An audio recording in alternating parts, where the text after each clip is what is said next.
Ethan Cole owned one of America's fastest-growing technology companies, yet he trusted almost nobody.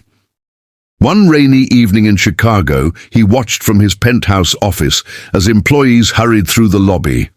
Then a delivery girl arrived, carrying an expensive dinner. Ethan noticed her soaked shoes and decided to test her.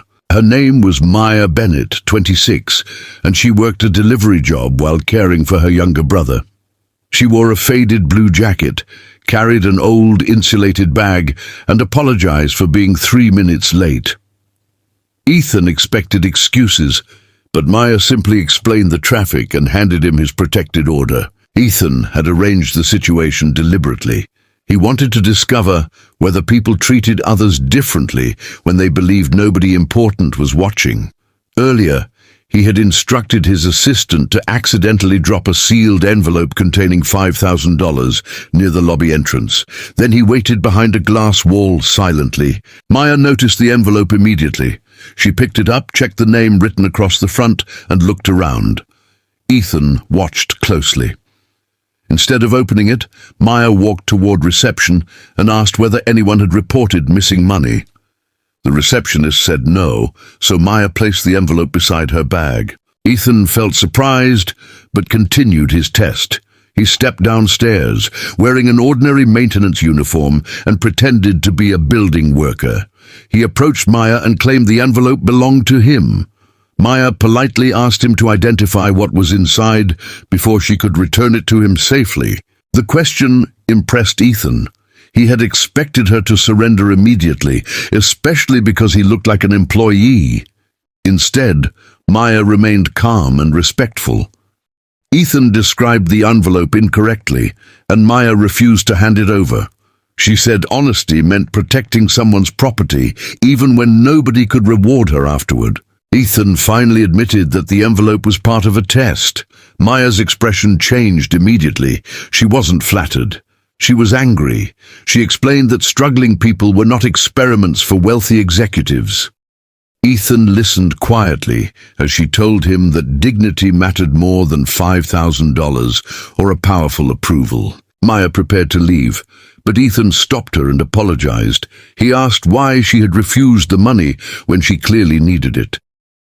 Maya explained that her brother needed school supplies, their apartment required repairs, and she skipped meals, but taking something that wasn't hers would only create another serious problem. Ethan asked about her brother, and Maya revealed that 12-year-old Noah had become fascinated with robotics.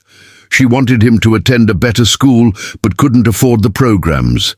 Ethan expected her to request help. Instead, Maya said she only wanted reliable work that paid fairly enough for her family. That answer stayed with Ethan. His company had recently launched an education initiative, but executives had designed it from conference rooms without asking local families what they actually needed directly.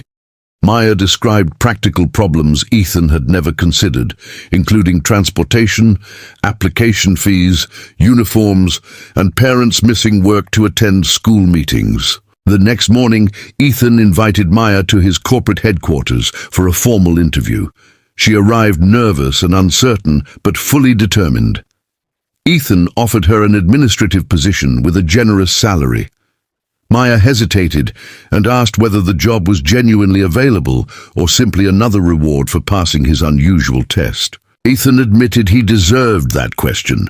He explained that the position was real, but he wanted her perspective more than her obedience. Maya accepted a trial period. On her first day, she quickly discovered that the company's charitable program spent millions while reaching surprisingly few children overall.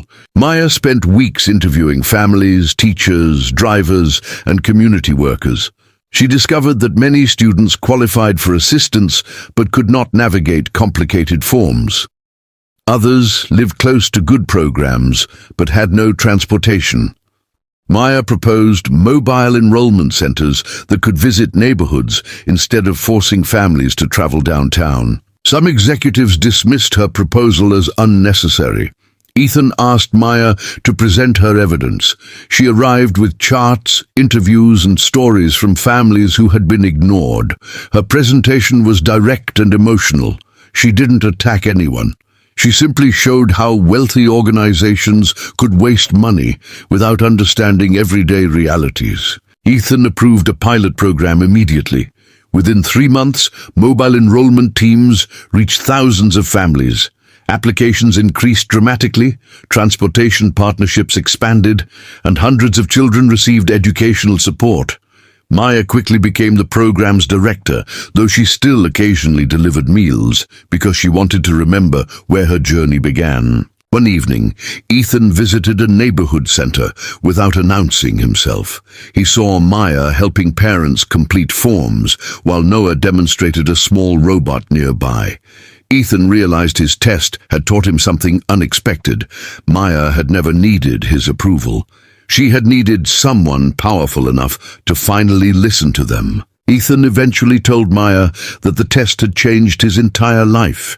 He had believed success required suspicion, control, and constant evaluation. Maya laughed and said, trust didn't mean ignoring risks. It meant recognizing people's basic humanity before judging their circumstances. Ethan carried that lesson into every leadership meeting afterward. Months later, Ethan offered Maya a partnership in a new non-profit funded jointly by his company and community organizations. She accepted only after insisting that local families have voting seats on its board. Ethan agreed. The organization became unusually successful because decisions came from people who actually understood the problems. Noah eventually earned a scholarship to a respected technology academy. Maya kept working, eventually becoming an executive who could influence policies affecting thousands of families. Ethan remained a billionaire CEO, but his priorities changed. He stopped asking what people could prove and started asking what opportunities they desperately needed. Years later, Ethan remembered the rainy evening when a delivery girl found $5,000 and refused to touch it. He had planned to test her honesty, but she had tested his character instead. Maya taught him that wealth can measure influence, but kindness, integrity, and humility measure true success.